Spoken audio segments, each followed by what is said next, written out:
ndikuda 1-on-1 navamunangagwa ndi baba vangu. Aiwa, kune vanhu vane zvivindi munhu kutoshinga kutoenda pastate house oti aiwa ndoda kunoonana navamunangagwa president wezimbabwe 1-on-1 amene zvivindi zvake ndezvei kuti anobotemba nei. Aiwa, satapinda mumashoko abuda emurume aiwa akasvika pastate house ndobva asvika ndobva azooneka kuti aiwa anga ane zvombo kuti anga ane pfuti nezvimwe zvinhu zvinokuvadza ndobva asungwa ndokuti bva wasubscribe olike otina on the bell icon notipinda muna munonyogwa muchinzi vafelix togara sei magurei 40 vekucloverway kwakadhi yamarare vakanzi vagare muusungwa kusvika mangwana kuti vazeyero nyaya yechibatiso chavo.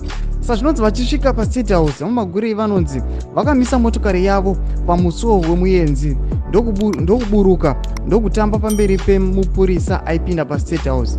Vamagurei vakaudza mupurisa uyu kuti vaida kuona vamunangagwa vachiti ndibaba vavo vasati vapinda nechisimba munzvimbo iyi mushure mekunge varambidzwa kupinda. Sazvinozonzi tsvakiridzo yakaitwa mumotokari yamagurei iye mapurisa akawana magazini yepistol isingazivikanwi, mabara mana epfuti neredhiyo yebofeng pamwe chete nepfuti yekutambisa. Saka ndozvonzi aiwa mukomana uyu akazosuspectwa zvinzi aiwa mumotokari make manga mune mabara nepfuti, zvinhu zvinyazozikanwa kuti aiwa zvinhu zvinokuwadza, asi aitira masviko ekuda kunoona idi Mnangagwa 1-on-1 ndibaba vangu amenoti mishini yake inga iri yei, asi otonzi izvezvi aiwa akamboiswa muusungwa zvinzi nyaya yake ichirimbofewa ichirimboferefetwa. Sazvimbotiudzai mafungiro enyu kuti aiwa kune vanhu vane zvivindi kunze uko. Pinai mucomment section medu mutidze mafungiro enyu.